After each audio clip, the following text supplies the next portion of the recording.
This show is presented by Narmada भोग, स्वाद वही जो अपनों को करीब लाए। हेलो, प्रणाम उत्तराखंड। आप सभी का एक बार फिर से स्वागत है पगडंडी में। बहुत दिनों की व्यस्तता के बाद, गाँव के सफ़र के बाद आज एक बार हम फिर से शहर की तरफ आ चुके हैं। गले में थोड़ा खराश ज़्यादा है और ये मौसम ऐसा है जहाँ पर सर्दियाँ जो हैं वो गर्मियों में तब्दील हो रही हैं। कपड़े जो है बदल रहे हैं और साथ ही साथ महिला दिवस, अंतर्राष्ट्रीय महिला दिवस बस आने वाला है, तो उसके लिए तैयारियाँ जोरों शोरों से है। होली के बहुत सारे कार्यक्रम भी होने हैं और शहर भर में कार्यक्रमों की धूम है। तो उसी संबंध में आज हम पहुँचे हुए हैं कमोलागांजा, जहाँ पर जन सौहार्द समिति विद्या मर्तोलिया जी द्वारा एक कार्यक्रम आयोजित किया गया है।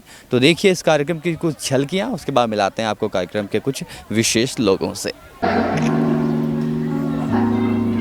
बाद काफी आकर्षक कार्यक्रम है, जैसा कि मुझे बताया गया है, और मुझे पूरी उम्मीद है कि रोमांच के साथ आप लोग उसमें प्रतिभा करेंगे। कुछ कर जाएं।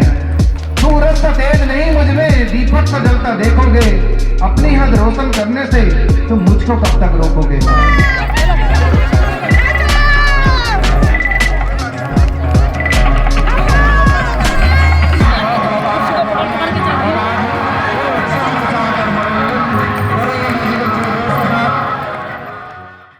सो फाइनली हमारे साथ मौजूद हैं इस कार्यक्रम की आयोजक विद्या मर्तोलिया जी। सबसे पहले तो बहुत बहुत बधाइयाँ, एक अच्छा कार्यक्रम आप यहाँ पर भी करवा रहे हैं। और साथ ही क्या क्या विशेष इस कार्यक्रम में, कैसे थीम आई कि ऐसा कुछ करना चाहिए और महिला दिवस को इस तरह से मनाना चाहिए? जी, धन्यवाद आपका पगडंडी का बहुत बहुत धन्यवाद करती हूँ कि आप इतने दूर हमारे समृद्ध गार्डन यहाँ पर जो हम कार्यक्रम कमोलागांजा में कर रहे हैं, आप आए यहाँ पर, और इसके लिए मैं आपके टीम को बहुत बहुत धन्यवाद, शुभकामनाएं देती हूँ। मैं एक्चुअली 26 साल से समाज सेवा का कार्य कर रही हूँ, तो मेरे मन में कुछ न कुछ जो समाज के लिए कुछ विचार हैं वो आते रहते हैं। तो मैं महिलाओं के लिए भी कार्य कर रही हूँ। जैसे अभी अंतर्राष्ट्रीय महिला दिवस है, तो हमने पिछले साल भी महिलाओं की गेम से प्रतियोगिता करी थी। जैसे सम्मान है, ये चीज़ें करते हैं। उसमें थोड़ी देर का कार्यक्रम होता है, जो समाज में महिलाएँ कार्य कर रही हैं उन्हीं को सम्मान होता है। लेकिन ये कार्यक्रम ऐसा है कि इसमें जो है पूरे ग्रामीण क्षेत्र की महिलाएँ जो साल भर पूरे अपने घर में रहती हैं और उनको समाज से कोई मतलब नहीं होता और उनको ऐसे मौके भी नहीं मिलते हैं, तो ये मौका उनको देने के लिए जो है मैंने ये कमोलागांजा क्षेत्र के पूरे क्षेत्र से जो है यहाँ पर 5 टीमें बनाई हुई हैं, जिसमें 50 प्रतिभागी आज प्रतिभाग कर रहे हैं।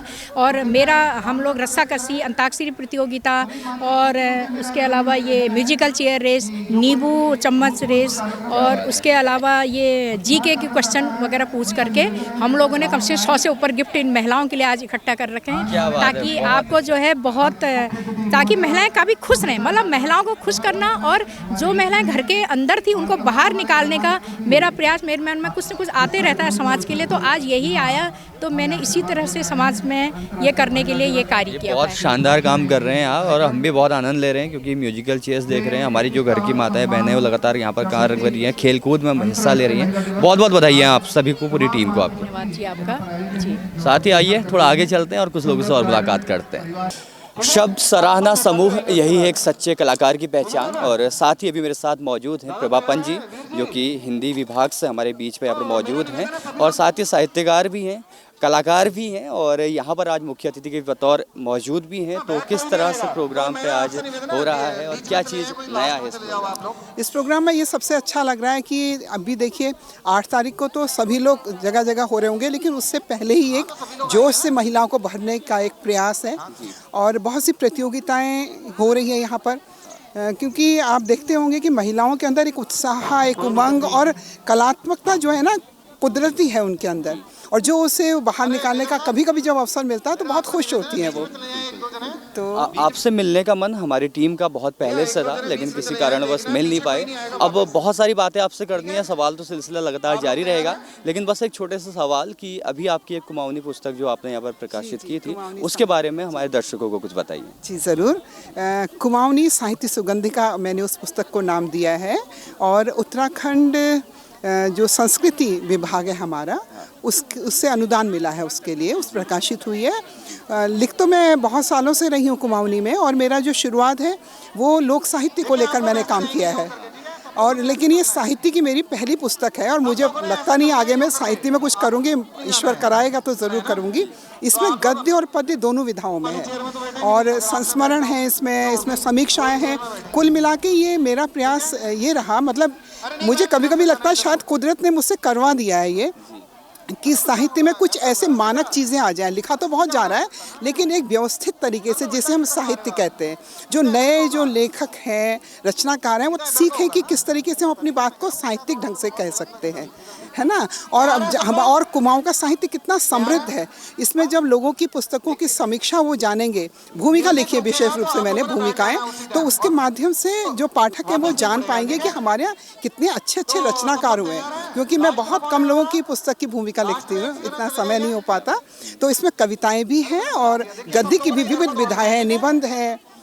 जब आप इसे पढ़ेंगे तो आपको लगेगा कि वास्तव में पूरे हम पहाड़ को उसमें रिप्रेजेंट कर रहे हैं। तो कौन कौन से मुख्य साहित्यकार कुमाऊं के आपने इस किताब के लिए? मेरी इस पुस्तक में कविताएं तो मेरी अपनी हैं और गद्य में जो फार्म है वो मैं अपनी दादी को याद करके लिखी, दादी का संस्मरण, दादी और मेरा। तो उसको पढ़कर हम अपनी उस बहुत पुरानी परंपराओं को, उस सोच को हम जान पाएंगे, क्योंकि दादी का उसमें पूरा चित्रण है, दादी से जुड़ी यादें हैं। एक उसमें पलायन को लेकर मैंने लिखा है, तो हम उससे जानेंगे पलायन को मैंने किस दृष्टि से देखा है। मैंने उसको शीर्षक दिया है पलायन या प्रगति, ये मैंने उसे शीर्षक दिया है। और भी बहुत से महिलाओं के लिए है, मैंने बिना आपू मरी सरगनी देखी, ये शीर्षक मैंने उसको दिया है। और जो आपने कहा कि भूमिका किनकी आपने लिखी है, जगदीश जोशी जी हमारे वरिष्ठ कुमाऊनी के साहित्यकार हैं। नहीं, यहीं के हल्द्वानी के ही हैं जी, वो अंग्रेज़ी के प्रवक्ता हुआ करते थे, अब सेवानिवृत्त हैं। तो उनकी पुस्तक की उसमें मैंने समीक्षा की है। और एक अमर उजाला में मेरे ख्याल से हैं नवेंदु जी, देवांशु जी के सुपुत्र हैं, ये दामोदर जोशी देवांशु, जिनकी कुमगढ़ पत्रिका आती है, उनके सुपुत्र हैं। तो वर्षों पहले उनकी पुस्तक मतलब पांडुलिपि आई थी मेरे पास, जिसको पढ़कर मुझे बहुत अच्छा लगा था, तो उसकी मैंने भूमिका लिखी। अच्छा लिखा है उन्होंने। मुझे लगता है कि हमारे दर्शकों के लिए भी थोड़ा वेट करना पड़ेगा। हम आपसे एक विस्तृत इंटरव्यू जो है इस बीच पे कभी रखेंगे अपने दर्शकों के लिए। आप हमारे साथ जुड़े, इतनी देर तक बात की, बहुत बहुत शुक्रिया आपका। आपका भी बहुत बहुत धन्यवाद। आप एक बहुत अच्छा कार्य कर रहे हैं और पगडंडी आपने इसे नाम दिया है, तो वास्तव में पगडंडी पर चलते चलते बड़ी बड़ी सड़कें बनती चली जाती हैं। आपका जो ये चैनल है ये भी खूब उन्नति करे और आप बहुत अच्छा काम करें। ये एक सशक्त माध्यम है हमारे पास और समाज को बहुत कुछ हम दे सकते हैं इसके माध्यम से। आपको हार्दिक शुभकामनाएं, धन्यवाद। Thank you. तो फिलहाल आपने देखा प्रभाबन जी हमारे साथ मौजूद थी। तो क्षेत्र कुछ भी हो, जब कला की बात आती है तो बातें तो निकल ही जाती हैं। आगे भी हम बात करेंगे कुछ लोगों से, कार्यक्रम की ओर आपको लिए चलते हैं और भी जारी रहेगा इसी तरह से इवेंट्स पे जाना, लोगों से मिलना, लोगों से आपको मिलाना। बने रहिए हमारे साथ, देखते रहिए पगडंडी। शुक्रिया। पहाड़ों की ऊंचाइयों में बसा, चुनिंदा गेहूं से बना, स्वच्छता और शुद्धता की पहचान, पीढ़ी दर पीढ़ी चले आए, पारंपरिक चक्की से पिसा, हमारे श्रम का फल है आपके परिवार का भोग। नर्मदा भोग, स्वाद वही जो अपनों को करीब लाए।